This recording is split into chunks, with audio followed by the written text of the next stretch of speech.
Hey guys, quick question for you. Why do you enjoy playing video games? Now, I know that sounds like a really silly question, but whenever I get asked it, I never quite know what to say. I usually end up just answering because I do, which doesn't really answer the question why I enjoy playing video games. More, do I enjoy playing video games? I suppose the answer to that question of why is a little bit more complicated. And I think for me, one of the major factors is when I play them. When I'm sad, I want to play something that cheers me up. When I'm happy, I want something that takes me to the next level of happiness. When I'm bored, I want something that's interesting and stimulates me. And when I'm stressed, I want something that chills me out.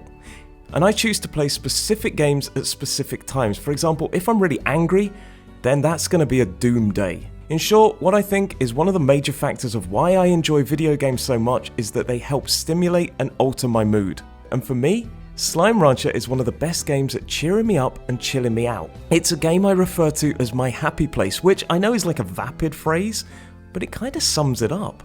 And this game has actually helped me maintain my mental health at times, and in years like 2020 and 2021, I've played this game a hell of a lot. And with the Slime Rancher sequel coming out next year, I couldn't be more excited to get my hands on more of this experience. And all of this leads me to say that Slime Rancher is awesome. There, I said it, it's out. But saying any game is awesome is a bold claim that needs to be backed up.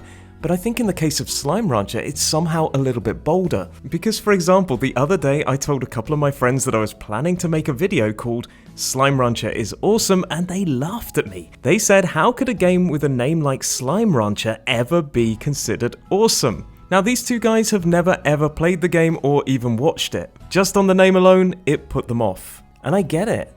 But for me, it is awesome. And in this video, I'm going to tell you exactly why I think so.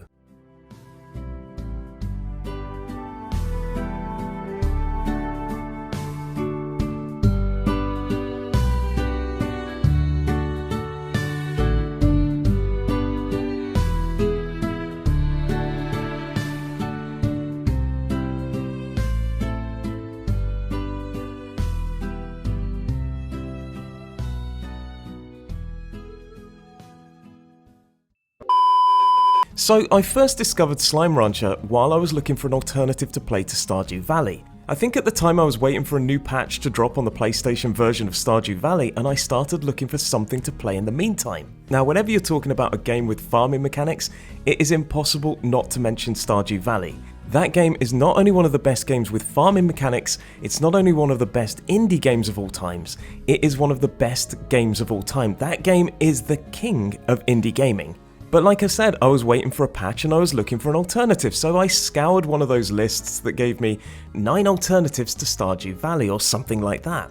Now, ironically enough, while scouring that list, my first port of call was not Slime Rancher. I found another game that I wanted to try out first, My Time at Portia, which is also brilliant, and a game that I thoroughly enjoyed, but it doesn't really do a hell of a lot different to Stardew Valley. Now I think it would be pretty flippant to just call it Stardew Valley in third person, but what My Time at Portia offered me didn't really give me an overwhelmingly different experience to what I felt about Stardew Valley. There are a hell of a lot of similarities in what you do inside the game. And to be honest, for me, Stardew Valley is a much more complete game. It's just an all-round brilliant experience. Now Stardew Valley is one of my favourite games of all time, so while I enjoyed My Time at Portia, it didn't really take me to another level.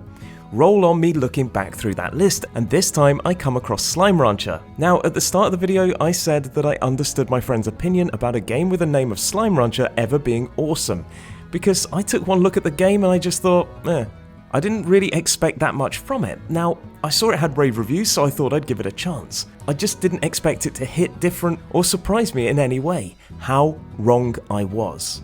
Momomi Park has created a beautiful and satisfying experience that has an inherent sense of peace and calming. There are 3 words that I would use to describe why I think that this game is so awesome. Those words are reflection, relaxation, and happiness. This game is filled with all 3 of those with a massive side ordering of peace. In the game, you take control of a character called Beatrix LeBeau. She's decided to head out to a place called the Far Far Range, which is hundreds of light years away from Earth. Beatrix has decided to take up slime wrangling as a profession, and you take control of her at the start of her experience. What Momomi Park have created is something simplistic yet beautiful. You head out into the world and you vacuum up slime into something that looks a cross between a proton pack from Ghostbusters and a vacuum cleaner. You bring them back to your ranch and you put them into pens. You then feed these slimes and they produce plorts. You collect these plorts and you sell them on the market, and that is the basic gameplay loop. It's simple.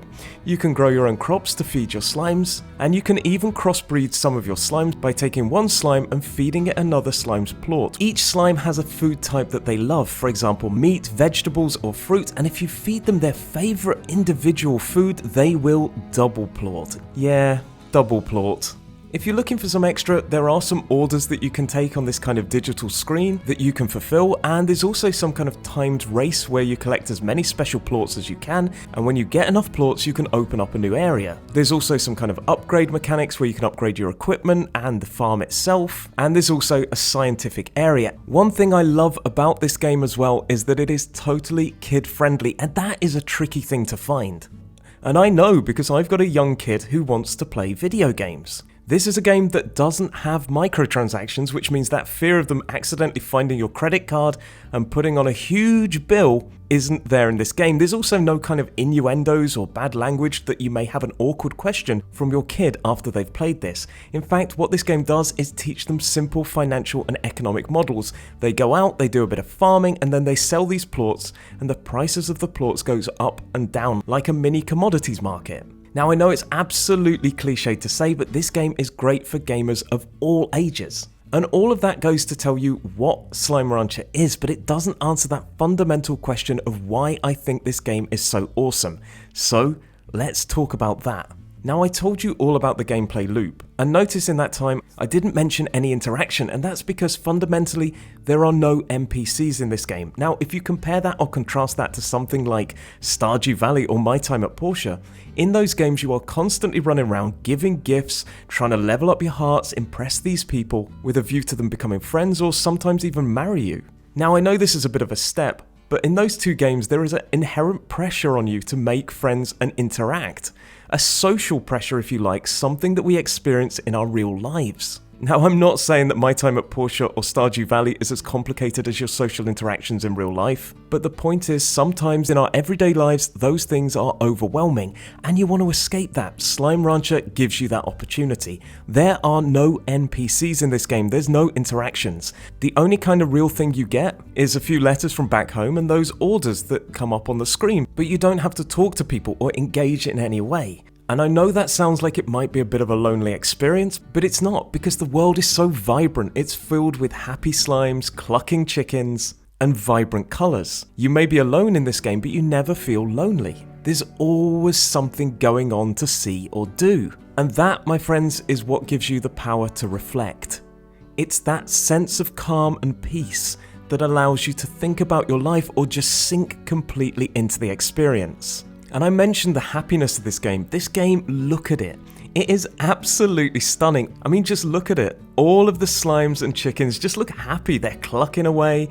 They look like they want to be taken. And look at this. This thing is called a Gordo slime. You have to feed it until it pops, and sometimes they give you keys. This thing looks like the happiest and most contented creature I have ever seen.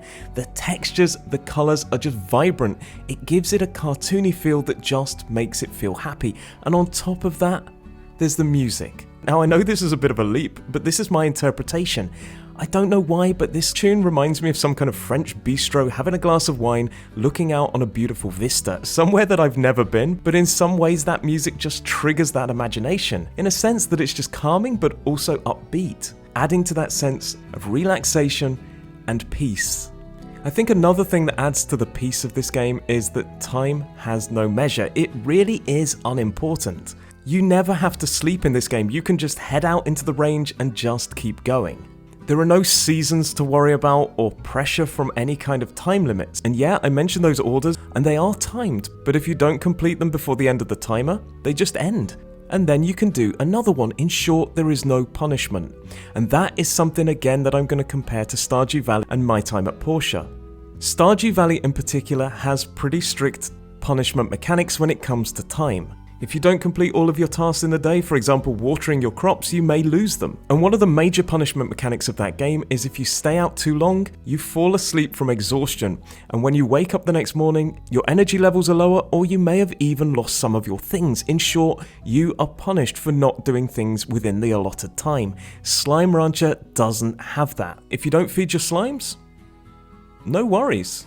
They may get a bit grumpy, but fundamentally they don't die. You just feed them when you want to, and then they plort for you. And if you don't collect your crops in times, yes, they may die, but then they grow back automatically. You cannot fail in this game. Now, Stardew Valley, those punishment mechanics are brilliant, and it does give the day purpose, but Slime Rancher hits different. It does something different. Slime Rancher is not about punishment. It's about sinking into the experience and just doing what you want with no pressures or things that need to be done. For example, there is a story there, and I'm not going to talk about it right now, put it down into words, because if you're watching this video and you're intrigued about it and thinking about it, I don't want to ruin it for you. It's there, but for me it's not the biggest selling point of this game anyway. And you don't really have to do the story if you don't want to do it. You could just stay at home and farm and feed your slimes, or just wander around and explore. And in terms of punishment, it's limited to one kind of thing. If you get knocked unconscious, for example by falling into water, you just wake up the next morning.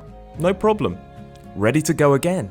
And the only threat that exists in this game is something called the tar. Now, if your slime eats another slime's plort and becomes a hybrid, and then eats a third different type of plort, they mutate into a monster. A monster that you need to get rid of by spraying water on it, because what these do is infect other slimes like something out of The Thing. But even then, they're pretty easy to deal with, and they're not terrifying. And on top of that, if they do completely worry you, there is an alternative game mode that you can play called Casual, which has none of these monsters. In short, Momomi Park has made their chilled out experience even more chilled if you want to chill out even more with no threats whatsoever. That is why I think that Slime Rancher is so awesome. It is a game that has helped me with my mental health. And to give it an extra bit of validation, I am not the only one that thinks this game is awesome in my household. My wife also loves this game. Now, she usually likes things like FIFA.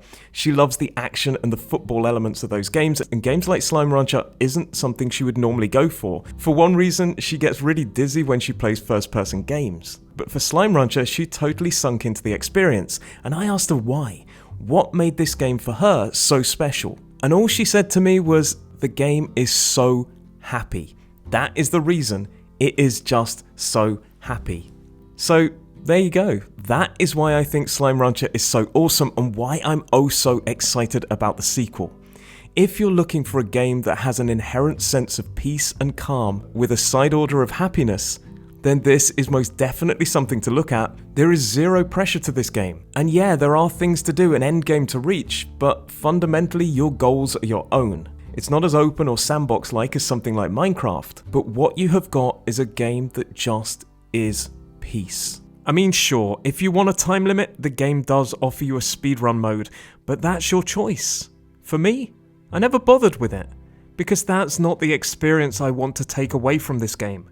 That sense of tranquility is why this game is so amazing. My happy place, as I said earlier on in this video. Let me know what your go-to game is when the world is getting you down, or if this is something that you love as well, if you think it's as awesome as I do, or if it's something that through the course of this video you think, yeah, I might pick it up. I could do with some chill out too. Maybe you completely disagree with my opinion. Let's chat about it in the comments below, or hit me up on the Discord. I'll put the link in the description, and we can chat about this or other games. But all it leaves me to do today is say thank you very much for watching this video, and this is Roy McCoy, out.